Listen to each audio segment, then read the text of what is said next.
Content ఛానల్కి స్వాగతం. జై శ్రీరామ్. హర హర మహాదేవ్. ఇన్కమ్ ట్యాక్స్ డిపార్ట్మెంట్ కాంగ్రెస్ని చాలా ఇబ్బంది పెడుతోంది అని వాళ్ళు ఆరోపిస్తున్నారు. కాంగ్రెస్ వాళ్ళు చెప్పడం ఏంటంటే, మమ్మల్ని అనవసరంగా హెరాస్ చేస్తున్నారు, మా అకౌంట్స్ అన్ని ఫ్రీజ్ చేసేసారు, మాకు డబ్బులు లేకుండా చేసేస్తున్నారు ఇన్కమ్ ట్యాక్స్ వాళ్ళు అని చెప్పి వాళ్ళు ఆరోపణ చేస్తున్నారు. కానీ అసలు జరిగింది ఏంటి చెప్పలేదు. ఈ 94-95 ఆ ఫైనాన్షియల్ ఇయర్ నుంచి ఈ గొడవలు సాగుతున్నాయి. ఇన్కమ్ ట్యాక్స్కి కాంగ్రెస్ పార్టీకి ఇష్యూ నడుస్తుంది. అక్కడ ఫస్ట్ 4 కోట్లు 5 కోట్లకి డొనేషన్ ఎలా వచ్చిందో వాళ్ళు చెప్పలేకపోయారు. దానివల్ల వాళ్ళు ట్యాక్స్ వాళ్ళు ఇన్కమ్ ట్యాక్స్ వాళ్ళు ఈ అమౌంట్ కట్టన్నారు. 4 కోట్లు ఇన్కమ్ ట్యాక్స్ కట్టన్నారు అంటే 4 into 10 times 20% వేసుకోండి, ట్యాక్స్ 30% వేసుకోండి. అంత ఒక 40-50 crores అకౌంటబిలిటీ లేదన్నమాట. ఈ యాక్చువల్గా ఇన్కమ్ ట్యాక్స్ పొలిటికల్ పార్టీస్ లేవు కదా అంటారు, కానీ కరెక్టే, లేదు. Political parties are exempt from income tax under section 13A clause. Income tax యాక్ట్లో 13A అనే క్లాజ్లో political parties need not pay any tax. కాకపోతే they have to comply with some basic norms.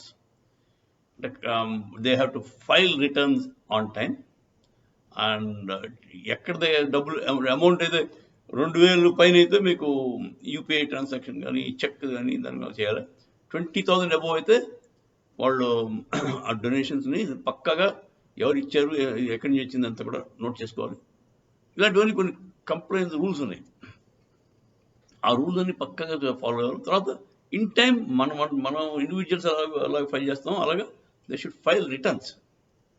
ఈ బేసిక్ థింగ్స్ అయిపోతే ఏమవుతుంది, return మనం file చేయలేదనుకోండి, మన housing loan మీద వాటి మీద కూడా ట్యాక్స్ పడిపోతుంది. మనం ఇన్ టైం రిటర్న్స్ ఫైల్ చేయకపోతే యాజ్ అ పెనాల్టీ మనకు వచ్చిన ఇన్కమ్ అంతా కూడా ఎగ్జంప్షన్స్ ఉంటాయి కదా, నార్మల్ ఎగ్జంప్షన్స్, అవి కూడా పనిచేయక. అంటే ఎల్ఐసి పాలసీ తీసుకున్నాను, లేకపోతే అంటే గవర్నమెంట్ బాండ్స్ ఇవ్వకున్నాను, వాటికి ఎగ్జంప్షన్ ఉండాలి. ఆ ఎగ్జంప్షన్ కూడా వర్తించదు ఎప్పుడు మనం కంప్లై చేయబోతే, మనం in time tax returns file చేయకపోతే. సో ఇవన్నీ జరిగాయండి. వాళ్ళు ఇన్ టైం ట్యాక్స్ ఫైల్ చేయలేదు.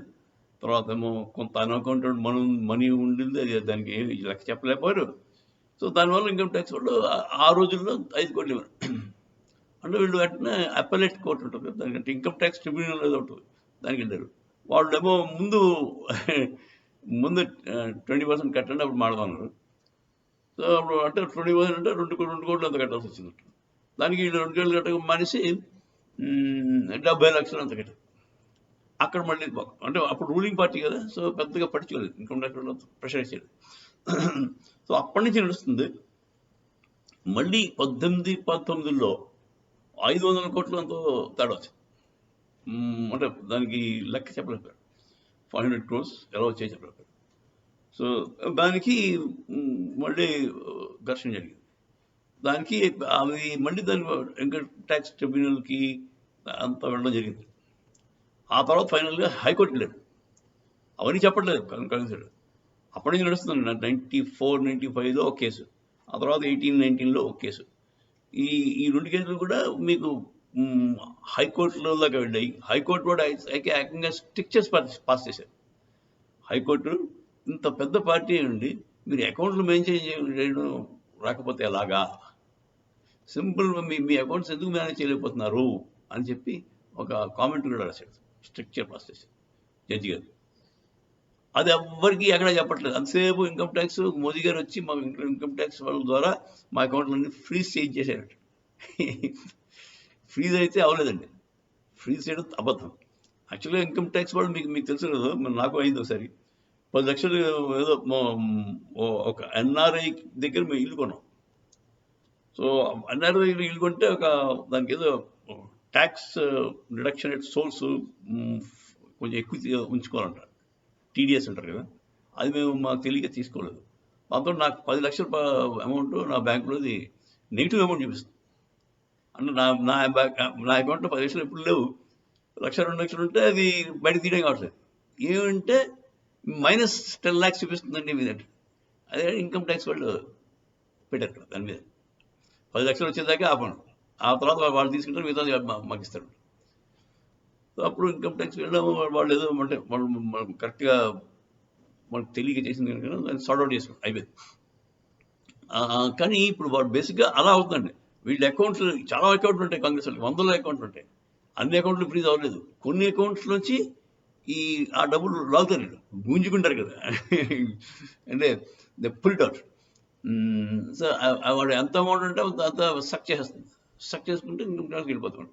సో ఆ పరిస్థితి ఎందుకు వచ్చింది? ఫస్ట్ కంప్లైంట్ చేయాలి. కంప్లైంట్ చేయకపోయినా కాకుండా వెళ్ళారు, అప్పీల్కి వెళ్తే అప్పీల్కి వెళ్ళి కోర్టు కూడా అయింది. దాని నుంచి హైకోర్టుకి వెళ్ళారు. ఆ హైకోర్టు కూడా వాళ్ళకి ఫేవరబుల్గా ఇవ్వలేదు. సో ఇన్కమ్ ట్యాక్స్ వాళ్ళకే ఫేవరబుల్గా ఇచ్చింది. దాంతో వాళ్ళు income tax authorities bank accounts మీద నిఘా పెట్టి వాళ్ళు ఎంత వస్తే అంత వాళ్ళకి రావాల్సిన అమౌంట్ వచ్చిందాకా లాగేసుకుంటారు. దాని ఫ్రీజింగ్ ఆఫ్ ద అకౌంట్ అన్నారు. ఫ్రీజింగ్ ఆఫ్ ద అకౌంట్ అంటే ఇంకో వేరే అర్థం వస్తుంది. అంటే వాడు ఏ ట్రాన్సాక్షన్ చేయలేదు, డబ్బులు ఉంటాయి, కాకపోతే తీయడం వేయడం కాదు, వేయడం కూడా అవుతుంది. That is not freezing of account.